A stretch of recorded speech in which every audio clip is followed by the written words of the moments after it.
ظالم یزید ہے جس کے جو ہے ہونٹ کی تلوار جس کی تلوار آپ کے ہونٹ پہ لگی تھی، وہ آگے بڑھ کر کے آپ کی تلوار کو جو چھین لیتا ہے اور وہ کہتا ہے میں اس امان سے اتفاق نہیں رکھتا ہوں، تم نے امان دی ہے تم جانو لیکن میں اتفاق نہیں رکھتا ہوں۔ حضرات اس کے بعد جیسے جب تلوار چھینی گئی تو آپ نے فرما پڑھا انا للہ و انا الیہ راجعون۔ آپ فرماتے ہیں اے ابن محمد بن اشرف سن لے، یہ سب سے پہلی تیری بدعہدی ہے، یہ تیرے ساتھیوں کی بدعہدی ہے، اب بتا تیری امان کہا گئی ہے۔ وہ کہتا ہے کہ آپ جو ہے اطمینان رکھیں، آپ کے ساتھ اچھا سلوک کیا جائے گا اور اس کے اوپر آپ کو خاص توجہ نہ دیں۔ اس کے بعد آپ کو قیدی بنا کر کے ابن زیاد کے دربار میں جب پیش کیا گیا، ابن زیاد کے سامنے آپ جیسے ہی پیش ہوئے تو آپ نے اس کو عادت کے مطابق سلام نہیں کیا، تو اس نے اعتراض کیا کہ تمہیں معلوم نہیں ہے کہ حاکم وقت کے سامنے جو ہے کہ سلام کرنا چاہیے، تو آپ نے فرمایا اگر ہمارا حاکم ہمارے ساتھ بھلائی سے پیش آنا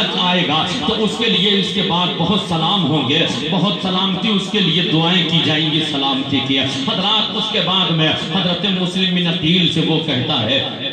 کہ آپ یہاں آ کر کے فساد برپا کر رہے ہیں، آپ نے کوفہ کا ماحول خراب کر دیا ہے۔ حضرت مسلم بن عقیل کہتے ہیں خدا جانتا ہے کہ ہم فسادی ہیں یا اور کوئی فسادی ہے۔ اس کے بعد میں یہ گفتگو ہوتی ہے، وہ حضرت امام مسلم رضی اللہ تعالیٰ عنہ کو گالیاں بکنا شروع کر دیتا ہے، برا بھلا کہنا شروع کر دیتا ہے، لیکن آپ کچھ نہیں کہتے ہیں اور وہ کہتا ہے کہ تم نے یزید کے خلاف جو ہے یہاں بیعت لی ہے، اب تمہارے پاس دو راستے ہیں، یا تو تم اپنی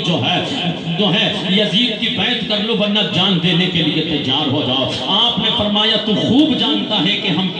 جو ہے یزید کے ہاتھ پہ کبھی بیعت نہ کریں گے، نہ امام علی مقام بیعت کریں گے۔ جب امام کا نام سنا تو حضرت حسین اور حضرت علی کو وہ گالی دینے لگتا ہے۔ امام علی مقام کے بھائی فرماتے ہیں حسین سچے ہیں، ان کے باپا سچے ہیں، ان کے نانا سچے ہیں، ان کے نانا کا دین سچا ہے، تو جھوٹا ہے، تیرا باپ جھوٹا ہے۔ اس طرح سے یہ گفتگو ہوتی ہی ہے۔ اس کے بعد وہ اندر جیسے داخل ہوا اور پانی، آپ کو پیاس کی شدت تھی، ایک شخص سے وہ آپ نے فرمایا کہ مجھے پانی دے، تو اس وقت اس ایک نے منع کر دیا، تب ایک اور شخص تھا اس نے اپنے غلام کو حکم دیا کہ امام مسلم کو پانی دے دیا جائے۔ اس کے غلام نے پانی دیا، آپ نے کٹورے میں پانی کو جیسے ہی دیا ہونٹوں سے لگایا، ہونٹوں سے لگانا کیا تھا کہ دانت کے اندر جو زخم تھا اس کی وجہ سے خون پانی کے اندر ٹپکنے لگتا ہے، سارا پانی خراب ہو جاتا ہے۔ اس کے بعد حضرت مسلم بن عقیل دوبارہ پانی لیتے ہیں، حضرات جب دوبارہ پانی دیا گیا تو پھر وہ پانی خراب ہو جاتا ہے۔